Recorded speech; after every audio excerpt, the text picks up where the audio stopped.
Subscribe करिए और bell button दबाकर डीप नॉलेज की वीडियोस सबसे पहले पाइए।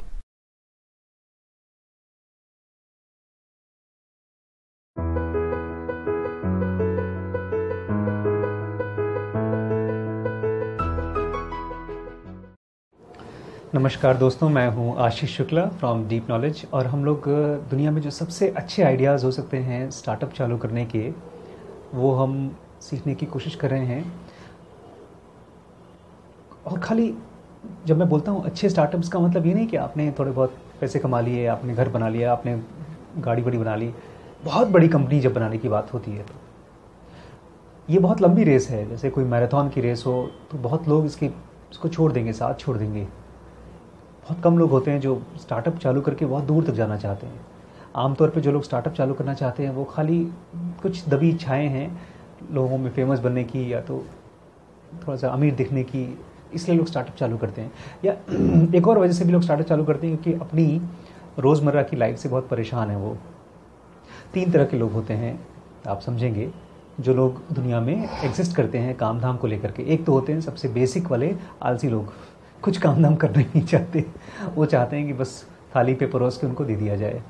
दूसरे तरह के लोग होते हैं जो बहुत मेहनत करते हैं लेकिन दूसरों से मेहनत नहीं करा सकते।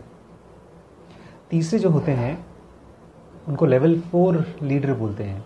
वो खुद भी मेहनत करते हैं और लोगों को धक्का मार मार के काम कराते हैं। और लास्ट होते हैं लेवल 5 लीडरशिप, जिनकी वजह से एक्चुअली ग्रेट स्टार्टअप्स होते हैं। उनको स्टार्टअप बोला नहीं जाता, फिर तो ब्लू चिप कंपनीज हो जाती हैं, बहुत बड़ी महान कंपनीज हो जाती हैं। फिर वो उनकी वजह से दूसरे लोगों को स्टैंडर्ड बनाना पड़ता है अपने आप को उनकी बराबरी करने के लिए। तो कैसे बनती है कंपनीज, क्या पीछे राज है इनका? आज एक भैया ने एक वीडियो देखा, बोला सर आप ढेर सारी बातें करते हैं, कभी इस सीईओ की कभी उस सीईओ की, लेकिन हमको समझ में नहीं आता क्या करना चाहिए हम लोगों को। मैं फिर से रिवाइज करते, अब तक जो कुछ भी पढ़ा है मैं फिर से रिवाइज करके फिर आगे बढ़ता हूँ। आज सबसे पहला क्या है, आपको होना होगा लेवल 5 लीडर। लेवल 5 लीडर मतलब क्या? जो अमीर दिखना नहीं चाहता, जो शो ऑफ नहीं करना चाहता, जो एक्चुअली ज़मीन पे रहकर काम करना चाहता है और अपनी ऑर्गेनाइजेशन को अपने से पहले रखना चाहता है। उसको बड़ी खुशी होती है कि मेरी ऑर्गेनाइजेशन बढ़ रही है। लेवल 4, इससे नीचे के जो लीडर्स होते हैं वो होते हैं जो ये कहते हैं कि नहीं, ऑर्गेनाइजेशन बाद में, पहले मैं। वो चाहते हैं कि उनकी संस्था उनकी वजह से पहचानी जाए। ये होते हैं लेवल 4। मैं बताऊंगा अभी लेवल 4 क्यों बोलते हैं उसको, उनको नीचे क्यों रखा है और इनको ऊपर क्यों रखा है, मैं बताऊंगा अभी। सेकंड आइडिया ये है, बहुत क्लियर, मैं रिवाइज कर देना हूँ। सेकंड आइडिया ये है, जब भी आप कोई स्टार्टअप चालू करने का सोचें, ये भूल जाएं कि मुझे कौन सा बिजनेस करना है। आपको इसके बारे में सोचना पड़ेगा, मैं किस किस के साथ बिजनेस करूं। एक भैया ने पूछा है मुझसे कि फिर बताइए सर टीम हम कहाँ से खोजें। इसका आंसर ऐसे अखबार में नहीं मिलेगा आपको और बगल में किसी को फ़ोन करके आपको नहीं मिलेगा, बिकॉज ये बहुत बहुत बड़ी कंपनी बनाने की बात हो रही है। बहुत बड़ी कंपनी बनाने के लिए जो सही लोग आपको मिलेंगे वो आसानी से नहीं मिलेंगे, आपको खोजना पड़ेगा। बस मैं बता रहा हूँ, जहन में रखिए कि आपको खोजना पड़ेगा। अब तक क्या होता था, आप जाते थे, किसी को भी देख लिया। मुझे भी याद है जब मैं शुरू में स्टार्टअप करने की सोच रहा था, मुझे लगता था कोई भी आदमी BA MA BSc किया हो बस मेरे साथ आ जाए, काम चालू कर देंगे, चालू हो जाए काम। लेकिन ऐसा होता नहीं है। अगर किसी संस्था में आप जॉब करते हैं तो वहीं से आपको मिलेंगे बहुत अच्छे अच्छे लोग। इनफैक्ट जो नारायण मूर्ति ने अपनी स्टार्टअप की थी, वो जॉब करते थे कंपनी में। उसी कंपनी में नंदन नीलेकनी जॉब करते थे। ये तो बहुत सीनियर पोस्ट पे थे, नंदन नीचे की पोस्ट पे थे, शायद कॉग्निजेंट में या किसी कंपनी में थे। तो इन्होंने, नारायण मूर्ति ने उसी कंपनी से उनको उठाया। आपको मिलेंगे, आपके आसपास से ही लोग मिलेंगे, लेकिन ये मत सोचिएगा कि आपके खानदान के लोग या जिनको आप पसंद करते हैं वो लोग। राइट बंदे को आपको पहचानना होगा कि राइट बंदा ये है, मन लगा के काम करता है, उसको काम में इतनी पागलपन है, डिसिप्लिन है, कोई बोलता नहीं फिर भी अपना काम करता रहता है। और जब किसी काम में फंसता है तो उसके सॉल्यूशंस खोजता रहता है। टाइम पे आता है, टाइम पे जाता है, उसको किसी से फालतू बात करने का टाइम नहीं है। तो ऐसे राइट बंदे होंगे जिनको आपको एक्चुअली खोजना पड़ेगा। मैं आपको खाली फ्रेमवर्क दे रहा हूँ, मैं भी अपने राइट बंदे खोज रहा हूँ। मुझे भी कुछ राइट बंदे मिले हैं, उसी की वजह से मैं आज जो भी काम कर पा रहा हूँ। अकेले कोई बिजनेस करने का पॉसिबिलिटी है नहीं। और जिस रेट से, जितने ही राइट बंदों को आप खोज लेंगे, उसी रेट से आपकी ग्रोथ बढ़ेगी। मैं अभी बायोग्राफी पढ़ रहा था, जमशेद जी नहीं, सबसे पुराने जो टाटा थे, जमशेद जी टाटा थे, उससे भी पहले टाटा थे, उनका नाम मुझे याद नहीं आ रहा। टाटास के सबसे पहले फाउंडर जो थे, उन्होंने इतने बड़े बिजनेस कैसे किए? अपना बॉम्बे में बिजनेस चालू किया, फिर कहीं और बिजनेस चालू किया, और बंदों का नाम है उस पुराने, सोचो आज से 100 साल पहले थे, 150 साल पहले थे वो, तो एक बंदे को रिस्पॉन्सिबल कर दिया, तुम यहाँ का बिजनेस संभालोगे, इस स्टेट का बिजनेस, इस सिटी का बिजनेस तुम संभालोगे, मैं चाह रहा हूँ। तो आपको आइडेंटिफाई करना पड़ेगा कौन जगह, किस जगह पर कौन संभालेगा उसको। दे आर लाइक गार्जियंस, ये right people before what business. ये चिंता मत करिए कि मैं किस चीज़ का बिजनेस करूँगा, हमको देखना पड़ेगा किन के साथ मिलकर मैं बिजनेस करना चाहता हूँ। थर्ड, और ये सबसे इंपॉर्टेंट पॉइंट है और ये सबसे कंफ्यूजिंग पॉइंट है और बार बार लोग इस चीज़ को मिस कर जाएंगे, hedgehog concept. Hedgehog concept मतलब वो जिसके तहत आपको अपने स्टार्टअप को खोजना है, किस चीज़ के बारे में काम करना है। हेज हॉग कॉन्सेप्ट नाम ही असल में अजीब है, इसको लोग अलग तरीके से समझते थे पहले, अभी भी लोग बात करते हैं, बोलते हैं यार जब भी कोई जॉब करो ना, अपने मन का जॉब करो, ऐसा कोई काम करो जो तुम्हें पसंद हो। लेकिन आमतौर पर लोगों को बहुत ऐसी चीज़ें पसंद होती है जिसके पीछे कोई लॉजिक नहीं होता। किसी को फेसबुक करना पसंद है, किसी को डांस करना पसंद है, किसी को पेंटिंग करना पसंद है, और इन कामों से बहुत बार रेवेन्यू नहीं आता, पैसे नहीं आते। आज से करीब 30, 40, 50 साल पहले जो डायरेक्टर्स होते थे, म्यूजिशियंस होते थे, मुझे याद है एक पंडित पुलस्कर प्रसाद हैं करके, बहुत अच्छा क्लासिकल सिंगर थे, बहुत ही बढ़िया क्लासिकल सिंगर थे। लेकिन जब उन्होंने म्यूज़िक की कंपनी डाली, एक संस्था डाली, वो इतनी ज़्यादा गरीब थी कि बेसिकली उनको बहुत दिक्कत हुई, उनको चला नहीं पाए संस्था को। धीमे धीमे जब, ये भी तो म्यूज़िक का या फिल्म का काम बहुत महंगा काम होता है, और अब जो डायरेक्टर्स होते हैं, प्रोड्यूसर्स होते हैं, उन्होंने एक ऐसा फुल प्रूफ बिजनेस प्लान बनाया है जिसके तहत वो लोग अपने प्रॉफिट कमाए ही कमाएँ। जैसे आपके ये है ना मणिरत्नम, नाम सुना है मणिरत्नम का? उनकी फिल्में जब आना शुरू हुई तो मुझे लगता था एक के बाद एक इनकी इतनी सुपर हिट फिल्में क्यों होती हैं। तब मुझे मालूम पड़ा इस बंदे ने बिजनेस को भी सीखा है, साथ ही साथ डायरेक्शन की। तो आपको हेजहॉग कॉन्सेप्ट का मतलब 3 चीज़ें हैं, अगर ये ध्यान से रखें तो आप तुरंत नहीं, आपको अगले 5 साल में या 10 साल में मालूम पड़ जाएगा कि कौन सी चीज़ है जिसमें आपकी ऑर्गेनाइजेशन बेस्ट हो सकती है। 3 चीज़ों का कॉम्बिनेशन है जब आप हेजहॉग खोजें, और यही हेजहॉग है जिसको करके आप बहुत बड़ी कंपनी चला सकते हैं। बिकॉज बड़ी कंपनी या बड़ा बिजनेस बाहर क्या अपॉर्चुनिटी है उस पर डिपेंड नहीं करता है, वो इस पर डिपेंड करता है कि मेरी खुराक क्या है, मेरी औकात क्या है, मेरी पेस क्या है, मेरी दौड़ क्या है। स्कूल में तो आप जाएं, हज़ारों बच्चे हैं, हज़ारों टीचर हैं, हर सब्जेक्ट में हर आदमी टॉप कर सकता है, लेकिन हर आदमी टॉप करता नहीं है। जिस चीज़ में जिस स्टूडेंट का इंटरेस्ट होता है उसमें उसी हिसाब से तो उसको नंबर मिलते हैं। ऐसे ही स्टार्टअप में भी होता है।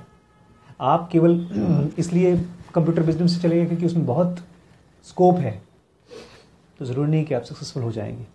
उस स्कोप के प्रति आपका भी इंटरेस्ट होना चाहिए। बहुत पुरानी चुटकुला है इसके लिए, बहुत ही अच्छी कहानी है। अकबर गए थे, बीरबल को बुला के बोलते चलो आज हम तुम्हें पार्टी दे रहे हैं खाना खाने के लिए।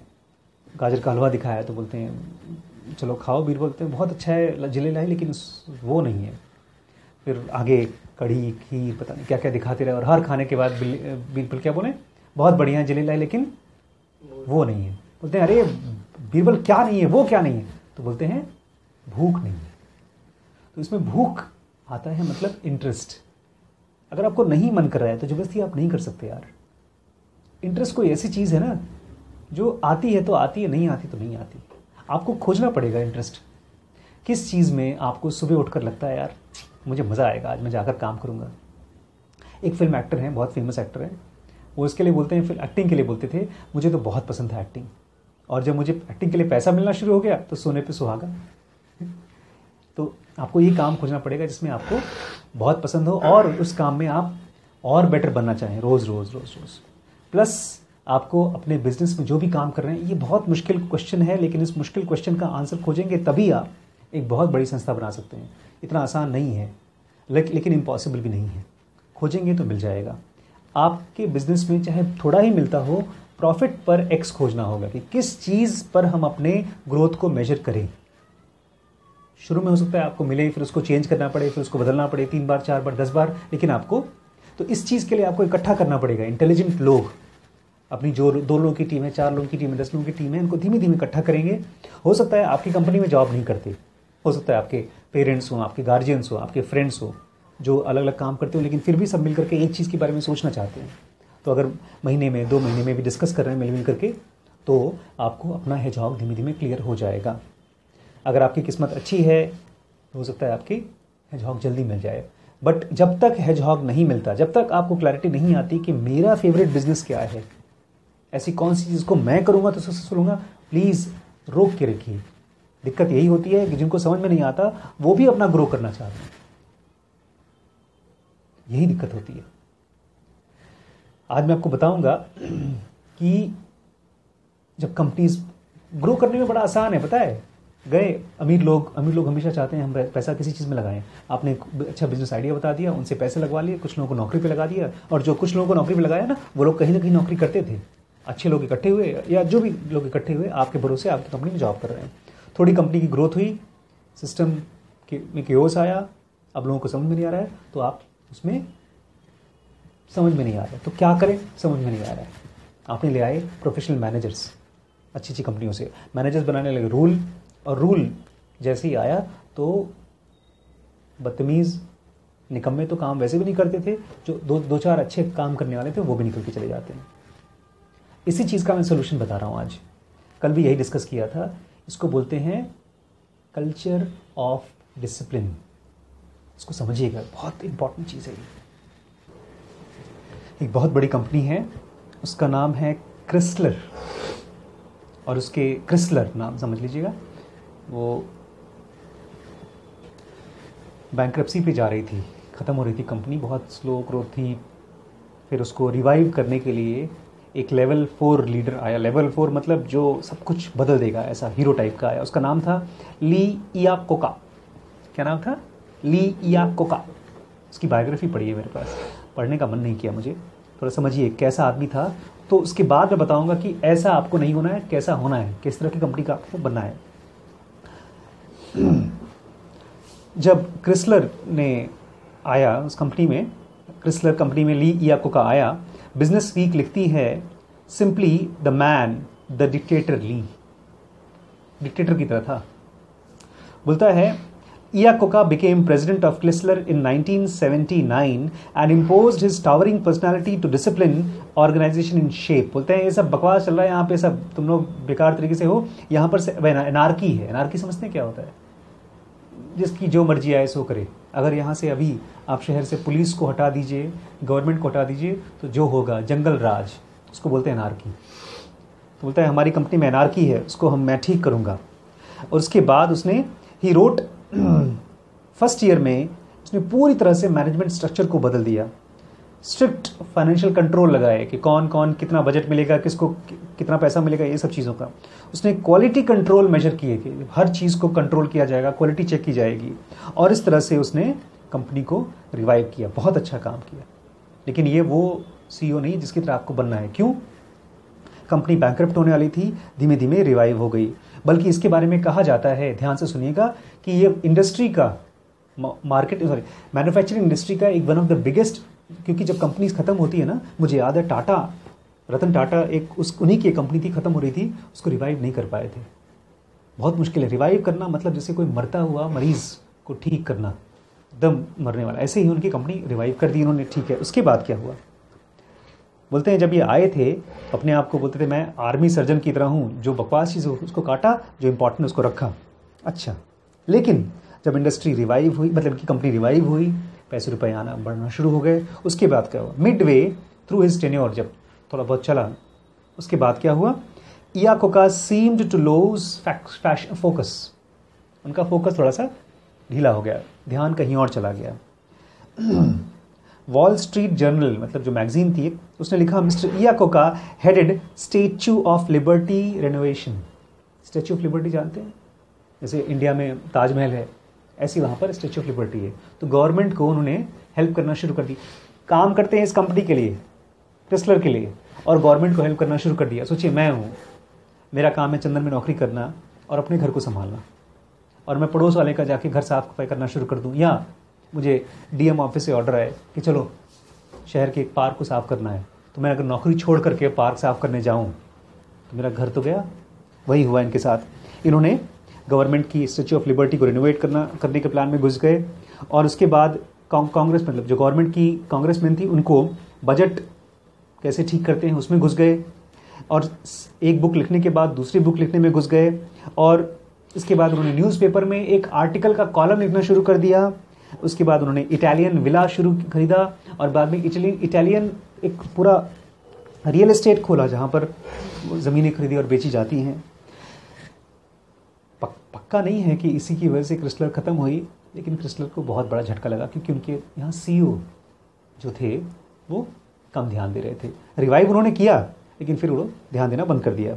और इससे भी बुरा क्या, than his moonlight career, a national hero, his lack of discipline to stay within the arena of which Chrysler could be best at in the world. Chrysler चाहती कार की कंपनी थी, बहुत बड़ी कार की कंपनी थी। वो खोजती तो वो नेक्स्ट कार कैसी होनी चाहिए, फ्यूचर की कार कैसी होनी चाहिए, उसमें और बेस्ट हो सकते थे। लेकिन उसने क्या करने की कोशिश की, हेजहॉग में से बाहर निकल गए। हेजहॉग में से बाहर कैसे निकले? In 1985 they entered into sexy aerospace business, हवाई जहाज के बिजनेस में चले गए। उसके बारे में उनको कुछ भी आइडिया नहीं था। जिसको नहीं आइडिया होता वो छोटे मोटे एक आध जेट खरीद लिया, एक आध एरोप्लेन खरीद ली उस बिजनेस को समझने के लिए, लेकिन उन्होंने ऐसा नहीं किया। उन्होंने पूरा का पूरा गल्फ स्ट्रीम कंपनी खरीद ली, $2 बिलियन का, जिसकी वजह से ये कंपनी डूब गई, खत्म हो गई क्रिस्लर।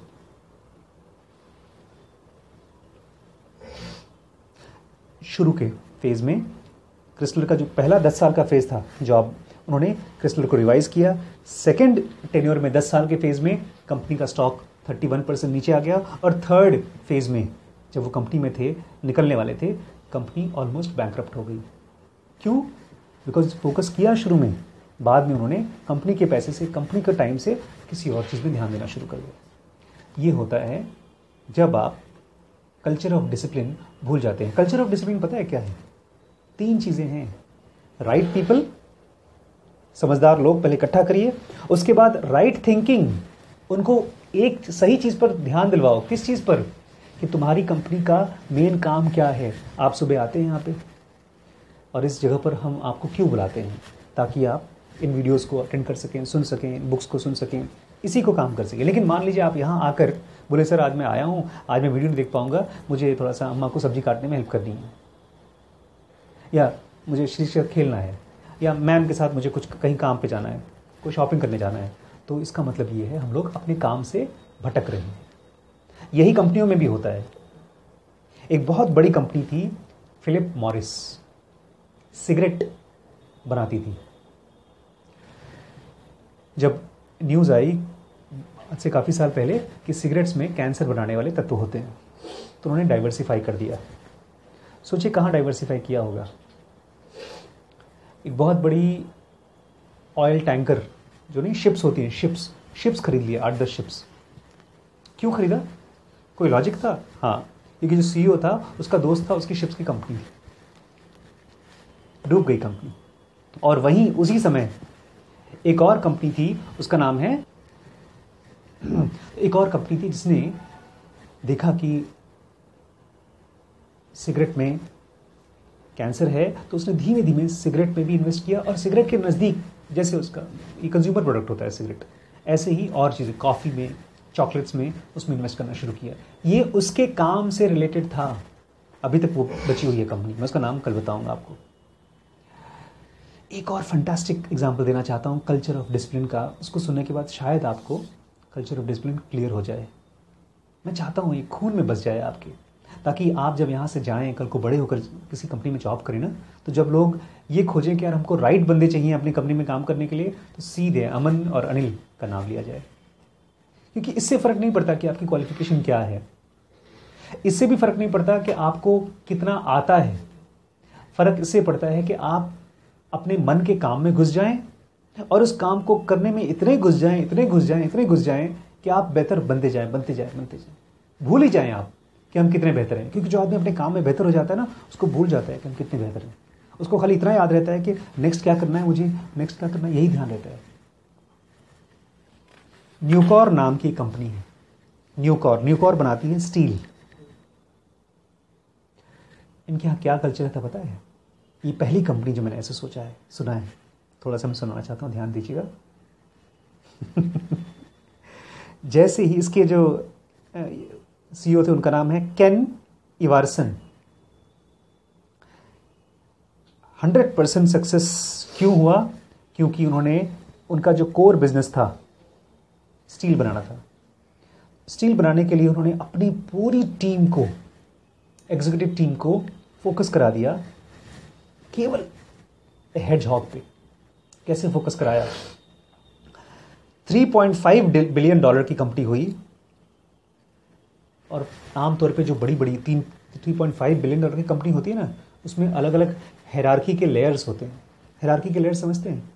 जैसे ऊपर प्राइम मिनिस्टर, नीचे दूसरे मिनिस्टर, फिर नीचे और मिनिस्टर, उसके नीचे आईएएस ऑफिसर्स, उसके नीचे बाबू, उसके नीचे एसडीएम, जो भी होते हैं, इसको बोलते हैं हायरार्की के लेयर्स। तो बड़ी कंपनी में ढेर सारे हायरार्की होती है, vice president, CEO, vice president, उसके नीचे प्रेसिडेंट, और जो भी रहते हैं, ढेर सारे लेयर्स होते हैं। इससे एक बड़ी प्रॉब्लम होती है, ऊपर से कुछ बजट आया, नीचे वाला कंफ्यूज हुआ, उसने नीचे वाले को और कंफ्यूज किया, ऐसे करते करते जो मैसेज ऊपर से आता है नीचे तक पहुंच नहीं पाता। तो इन्होंने क्या किया, अपना लेयर्स कट कर दिया, केवल 4 लेयर रखा बस। $3.5 बिलियन, पता है ये कितनी बड़ी साइज की कंपनी है आज की डेट में? बहुत, मैं गया था हिसार, स्टील की कंपनी वहां पर थी, जिंदल स्टील्स। मैं जब जा रहा था तो एयरपोर्ट पे देखा था उनकी स्पेशल जेट होती है जैसे जिंदल की, $2 बिलियन की उनका कंपनी थी, मैंने नेट पे देखा था। और आप उस आदमी से मिल नहीं सकते थे क्योंकि वो सीईओ है इस कंपनी का। मतलब जो मेन जिंदल थे वो तो खत्म हो गए, उनके बेटे, अब आजकल वो एमपी भी हैं, 4 बेटे अलग अलग। उनका खुद का एक उन्होंने बना रखा है वीआईपी क्लब, और 15 या 20 तो वीआईपी पार्किंग है जिसमें आप जाके अपनी कार नहीं पार्क कर सकते। उसके बाद भी अलग अलग सोना, बाथ और अलग अलग कमरे हैं जिसमें केवल वीआईपी लोग जा सकते हैं। इससे बताना क्या चाहता हूँ, ये खर्चे हैं, क्योंकि एक कमरा भी आप अगर खरीदते हैं उसको मेंटेन करना होता है तो उसका खर्चा होता है, उसमें बिजली, सफाई, ये सब चीज़ काम आता है। मतलब आपको कर्मचारी रखने पड़ेंगे ना सफाई करने के लिए। ये सब खर्चा कहाँ आता है? उसी कंपनी में। न्यूकॉर ने क्या किया, अपनी जो सबसे हाईएस्ट एग्जीक्यूटिव, जो सबसे मेन बॉसेस थे, केवल 25 बॉस रखे थे। जहाँ पर हजार लोग रहते हैं बॉसेस के फॉर्म में। बॉस मतलब खुद जॉब करते हैं, उनके नीचे 3 नौकर, उनका ड्राइवर नौकर, उनके ऑफिस में नौकर, उनके घर पे नौकर, इस तरह के एक बॉस होता है। ऐसे केवल 25 बॉस रखे, और 25 बॉसेस का जो ऑफिस था वही छोट लिखा है, सुनिए, एग्जीक्यूटिव फाइनेंशियल सेक्रेटरी, ये सारे के सारे स्टाफ कितने थे? 25। They were crammed into a rented office, a size of a small dental practice। छोटा सा एक ऑफिस लिया था 25 जो हाईएस्ट बॉसेस हैं। और उनके यहाँ जो फर्नीचर थे सबसे सस्ते, cheap veneer furniture adorn the lobby. कोई शो ऑफ नहीं था। लेकिन जो कमाल की चीज़ है वो देखिए, executives did not receive better benefit than front line workers. जो उनके बॉसेस थे, एग्जीक्यूटिव्स थे, उनको फ्रंट लाइन वर्कर जो स्टील बनाते थे हाथ से, क्योंकि इसमें मजदूरों का काम होता है, उनसे ज़्यादा बेनिफिट नहीं मिलता था। नॉर्मली क्या होता है, जो एग्जीक्यूटिव होते हैं उनको पर्क्स मिलते हैं, उनको अगर कहीं जाना है तो उनको फर्स्ट क्लास का टिकट मिलता है, हवाई जहाज़ का टिकट मिलता है। जो वर्कर होते हैं उनको लोअर टिकट मिलता है, लोअर खर्चे मिलते हैं। लेकिन यहाँ पर ऐसा नहीं था। फॉर एग्जाम्पल, जितने भी वर्कर्स थे वहाँ पर, और एग्जीक्यूटिव्स को नहीं मिलता था। क्या मिलता था? वर eligible to receive $2,000 per year for each child up to 4 years of post high school education. हर बच्चे के लिए $2,000 उसकी पढ़ाई का, 12वीं तक के बाद उसके 4 साल बाद तक के लिए उनको पैसा मिलेगा। और ये फैसिलिटी सीनियर्स को नहीं थी, क्योंकि उनको पता था ना हमारी कंपनी का कोर काम करने वाले कौन है, यही लोग हैं। एक बार तो घटना है, सीईओ के पास एक आदमी आया, मैरविन के पास, मैरविन फुलमैन, एंड सेड, वो जो वर्कर था वो आदमी आया, बोलता है क्या मतलब आप बोल रहे हैं कि हमको हमारे बच्चे के लिए $2,000 देंगे हर बच्चे के लिए? मैंने कहा हाँ। बोलता है मेरे 9 बच्चे हैं। बोलता है I have 9 kids, are you telling me that you will pay for all my kids education, single one of them, college, trade school, whatever, हर चीज के लिए पैसा देंगे? तो उन्होंने बोला यस। उस बंदे ने बताया क्या किया, वहीं बैठकर रोने लगा। इतनी बड़ी फैसिलिटी नहीं देती कोई कंपनी। हमारे यहाँ भी मेरा भाई गवर्नमेंट जॉब करता है, 2 बच्चों की देती है फैसिलिटी, स्कूल की फीस और हेल्थ केयर, तीसरे की नहीं देती। चंदन तो किसी का भी नहीं देता, वो तो छोटी कंपनी है।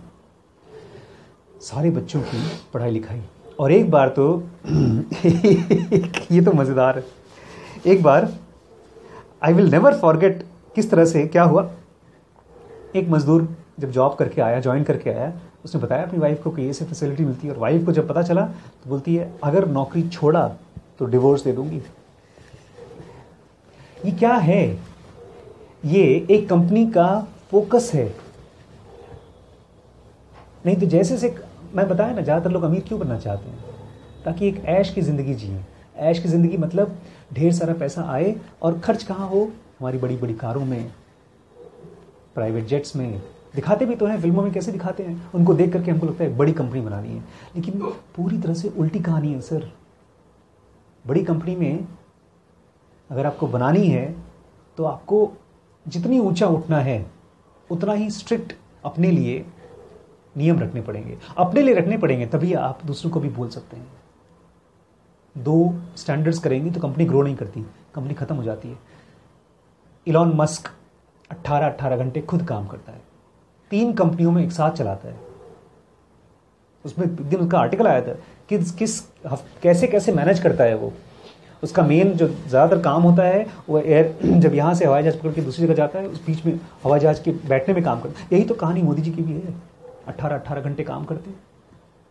18 घंटे काम करने का मतलब क्या है? Culture of discipline.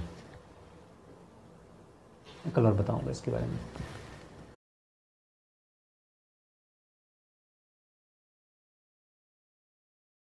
फ्रेंड्स, अगर आपको पसंद आया हो तो ये नीचे रेड कलर का सब्सक्राइब बटन है, आप उसको दबा देंगे और एक बेल बटन आता है ब्लैक कलर का, उसको प्रेस कर देंगे तो ये वीडियोस आपको फटाफट आपके अकाउंट में पहुंच जाएंगे। और हाँ, अगर आप डोनेट करते हैं तो ये वीडियोस हमेशा के लिए फ्री रहेंगे। Thank you so much.